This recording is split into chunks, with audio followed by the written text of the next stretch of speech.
ठाणे शहरामध्ये देखील सुद्धा सीएनजीचा मोठा तुटवडा बघायला मिळतोय। सीएनजी नसल्याने कार, रिक्षा चालक हे त्रस्त झालेत। ओला, उबेर आणि रिक्षा चालकांना यांचा मोठा फटका बसलाय। तिन्हात नाका, माजिवडा, ठाणे पूर्व परिसरामध्ये सीएनजीचा तुटवडा बघायला मिळतोय।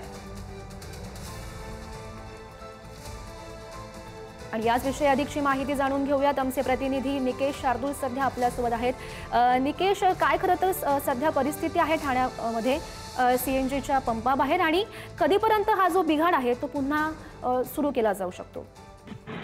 नक्कीच वडाळा इथे सीएनजीचे मुख्य पाईपलाईन आहे, त्याच्यामध्ये बिघाड झालेला आणि ते पूर्ववत आणण्यासाठी जे आहेत ते शर्तीचे प्रयत्न जे आहेत ते केले जाते। मात्र त्याचा परिणाम जर आपण पाहिलं तर मुंबईप्रमाणे ठाणे शहरावरती देखील मोठ्या प्रमाणात पडलेला आपल्याला पाहायला मिळते। मी सध्या आहे 3 पेट्रोल पंप या ठिकाणी जर पाहिलं तर रिक्षा सीएनजी साठी खूप मोठी गर्दी जी आहे ती सकाळपासूनच असते। मात्र आता जर परिस्थिती पाहिलं, पेट्रोल आणि डिझेल फक्त इथे विक्री केली जाते, कारण सीएनजीचा पूर्णपणे तुटवडा जो आहे तो ठाणे शहरामध्ये पडलेला आहे। माजिवडा, तिन्हात नाका, कोपरी अशा अनेक मोठमोठ्या सीएनजी पंपावरती सीएनजीचा तुटवडा पडत असल्यामुळे रिक्षाच्या रांगा ज्या आहेत त्या लांबच लांब या ठिकाणी लागलेल्या पाहायला मिळत आहेत। हे सर्व रिक्षा ज्या आहेत ते काल दुपारपासूनच ह्या सीएनजी पंपाच्या बाहेर लागलेल्या होत्या।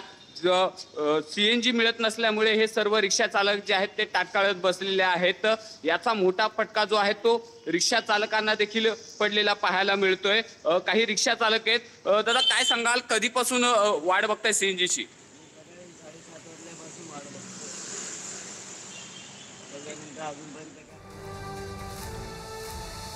तर आपण बघू शकतो ठाणे शहरामध्ये सुद्धा सीएनजीचा हा मोठा तुटवडा बघायला मिळतोय। लांबच लांब रांगा लागलेल्या आहेत। रिक्षा चालक सुद्धा यामुळे त्रस्त झालेत।